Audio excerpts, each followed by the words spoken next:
My name is Val Margarit and this is my story. I grew up in a very small village of about 200-300 people in Eastern Europe, Romania, about 70 miles from the capital of Romania, Bucharest. There was not much going on in the small village. We only had one school up to 8th grade, and then for the 9th and 10th, we had to walk. I think it's about 2 miles each way. And so growing up, I had to work very hard along my parents, yes, on the farm. Of course, that's in addition to doing very well in school. And that's what I did. Now, of course, looking back, I thought that was a brilliant idea. My parents really taught me how to survive in the real world and how to work hard for what I wanted to achieve in life and to persist. But I didn't know at the time, of course. I thought, oh my gosh, this is hard work. I don't enjoy doing this hard work. But it was really awesome to be alongside them and to help them with all the chores that we had to do. And so I didn't really have any summer breaks or any breaks for that matter because there was so much work to do. And so after I finished my 8th grade, I went to the nearby village, but this one was a little bigger for my 9th and 10th, walking each way, as I said. And after that, you're done. You don't have a lot of options. And one of the options was to stay there and just go on the farm and become a farmer, something that I never thought of doing.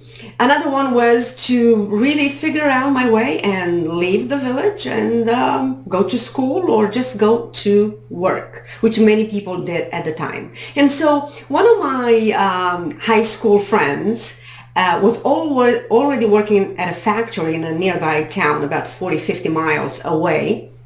A factory, a clothing factory, seamstress. And so I thought, I didn't really care whether it was a factory, whether it was a clothing company, whatever it was. I just needed to leave the village, get out there in the real world, and then do what I needed to do to move on and do something great with my life. I knew education would be instrumental to me opening my mind to the world and to also finding out who I was and what I could do. And so I went to this town.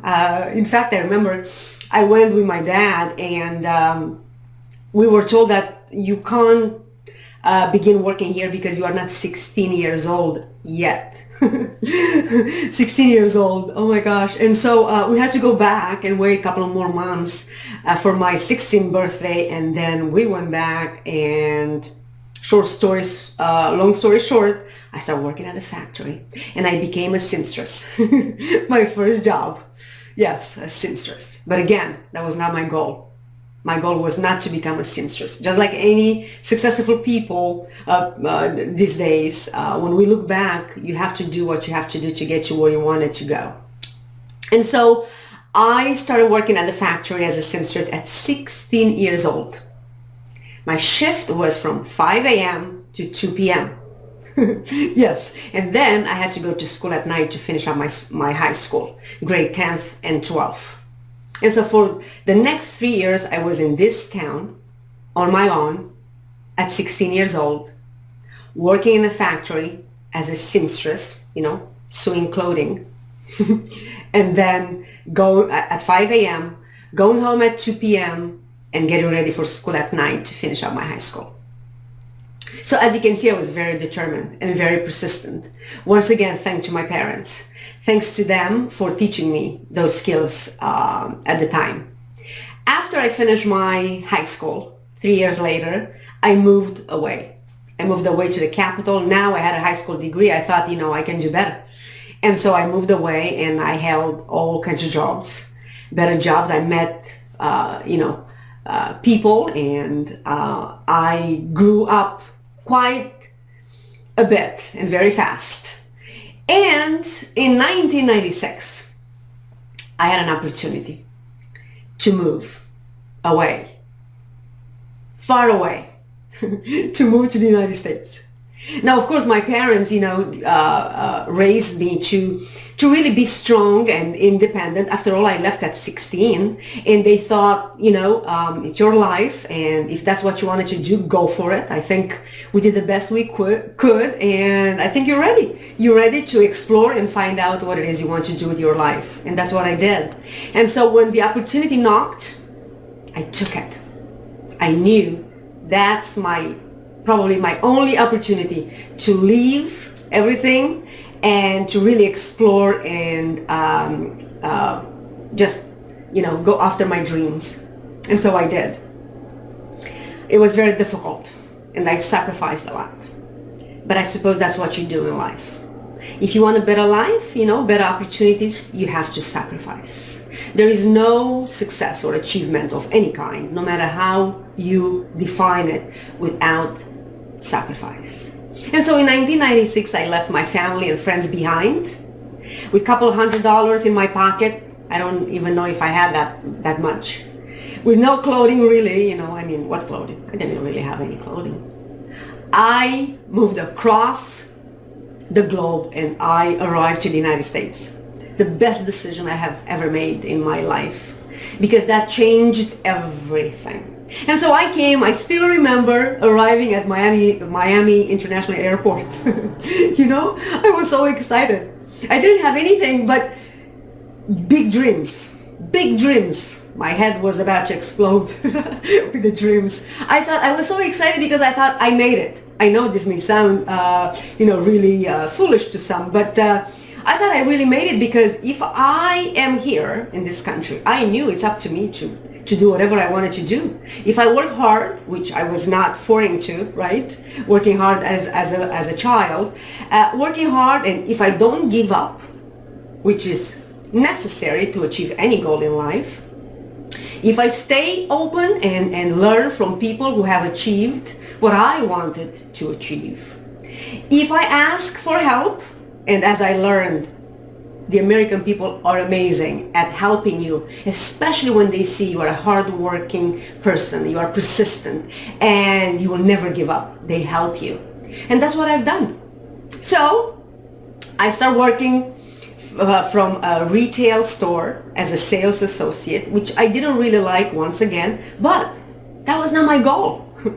Just like in my first job in the clothing factory, my goal was not to become a sales associate. That was just another stepping stone, another way for me to learn, right? To learn about life. And so that's what I did. And I worked there, I don't know, maybe for a year. And this was in Miami, Florida. And after that, I moved on to a hotel.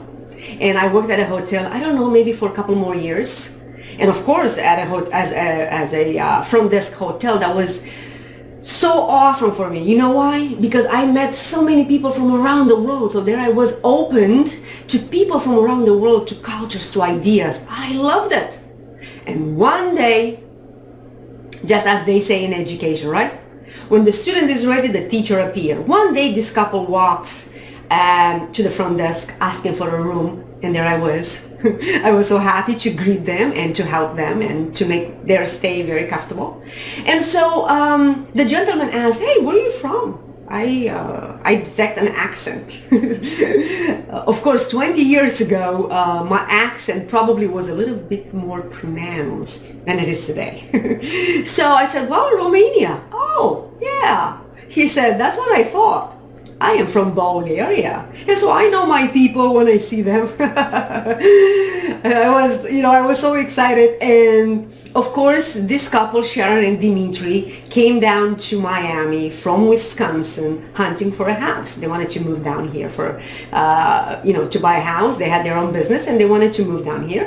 And so they stayed at the hotel I was working at. So every time they came down to look for a house, they stayed at the hotel.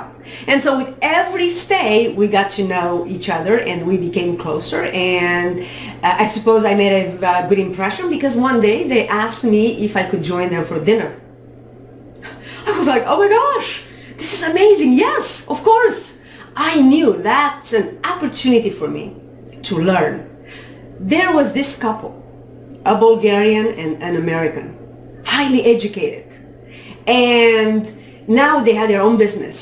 and they were doing very well. And they were so humbled and so open to inviting me in, for dinner and to teach me some lessons, lifelong lessons that I didn't know at the time, but of course, that's what happened. And so I went for dinner, and of course I was asked if I want to work for them. I thought, oh my gosh, this is it. I knew it. You work hard, you persist, you stay humble, you are grateful. Things happen for you. And I said, yes. And as I wrote in my book, I wrote in my book that even if it was for free, I would say yes, because I recognize the opportunity to learn and grow from the best people. And that's what I did. I left my job at the front desk at the hotel, and I started working for them. And I was there for, I think, about 2-3 years. And I am just so grateful. I will forever be so grateful to this couple, who of course became my second family, my friends, my mentors, my confidant. They are just absolutely amazing. And so I worked for them for about 2-3 years while I went to school at night. That's when I decided, if I want to do something amazing and to also help other people, I have to go to school, and I have to get a degree, and I have to open up my mind, and I have to realize my potential. And I went to school, working full-time during the day, going to school at night full-time. 2 years later, I finished my associate's degree at Miami-Dade Community College. Oh, I have a soft spot for community colleges because they help people like myself, people who come from other countries, people from disadvantaged places, people from low-income families, people from other countries, people with accent, but who are driven and hardworking. I loved it, and I love community colleges. And of course, Miami-Dade Community College was my first experience, and that's where I finished my associate's degree in sociology 2 years later. Yes, in 2 years. In fact, a little less than 2 years. I worked very hard, very, very, very hard, but it was so worth it because I saw myself growing each day, becoming better and stronger. I was opened to so many different ideas and people and experiences. I loved it. 2 years later, I had to make the decision to leave working for Sharon and Dimitri, my beloved mentors, and move on to finishing my education. I was so committed and driven. And I moved on to Orlando, Florida to finish up my bachelor's at the University of Central Florida. Well, arguably one of the best. I loved my time there. And so there I was for the next 2 years to finish up my bachelor's degree in sociology. I was in love with sociology and political science minor. Then I thought, well, I finished my bachelor's degree. I had an associate, now I have a bachelor, so why not get a master? Why not? After all, by then I knew I could do it. I also learned, which probably I will talk more about it in another talks, but I learned all about strategies and skills, peak performance, and the things you need to do to really achieve your best, but in less time. So I continued on and enrolled in a master's degree program. A year and a half later, I finished my master's degree. Again, with a lot of work and sacrifice and dedication and persistence. Persistence is key. And a lot of help, of course, from my teachers, from my mentors. I finished my master's degree in sociology. I was so excited. So excited. My mentors and my friends, Sharon and Dimitri, attended every graduation. I will never, ever forget. And so after my master's, what do you think I did? I took a break and I went, and traveled for 3 months. I don't know, about 15 countries, something like that. I thought, you know what? I need a break. I need to get out there in the real world, and I need to find out who is Val. I need to reflect. I need to figure out where I'm going from there. What do I want to achieve? Now I had, different questions. Who am I? What's the meaning of life? What am I here for? How do I achieve my potential? How do I make a difference? How do I help others? I wanted time and space to really reflect over these questions. And that's what I did. 3 months later, when I came back, I moved to New York and I was there teaching. Yes, teaching has always been my passion. And I was there teaching high school and college for about a year and a half. A year and a half later, I moved back to Florida in Orlando, and that's where I taught for 6 years, high school, social studies, and law studies education. I loved it. I absolutely loved it. There is nothing more empowering than seeing people, students in front of you growing day by day and becoming amazing people, critical thinkers, leaders of tomorrow.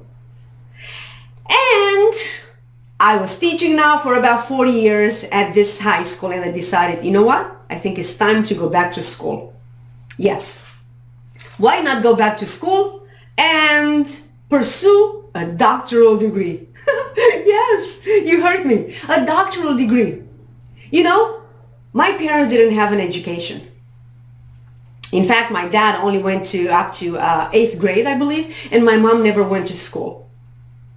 Well, she never went to school because of poverty at the time. And so growing up with a mother who couldn't read and write was, that's when I made the decision that I am going to change the legacy of my family, and I am going to become an educator. I am going to educate myself, and then I am going to educate and empower others to do the same. And so I went back to pursuing a doctoral degree and an educational specialist degree. And 4 years later, I graduated with a doctoral degree in higher education, administration, leadership education specialization. One of the best moments in my life. I couldn't believe that here I was from the small village in eastern Romania. I'm not going to try even to tell you the name because it's complicated. Kikinetsu. And you know, starting from zero and working my way up, just to with hard work and determination and persistence, I achieved what I never thought I could, and that was a doctoral degree in education. And now I was ready to go big and help other people do the same. And so for the past 15 years, I have been teaching from middle school to high school to college to university. I have served in different capacities, from department chair to teacher leaders to debate coach, you name it, to faculty development facilitator, to leadership, to workshops that I have presented, you name it. My profession, the education profession, it's absolutely incredible. I love teaching. I'm committed to making a difference, and I'm committed to helping others achieve their goals and their dreams just like I did. So, thank you for watching this, and I'll talk to you soon.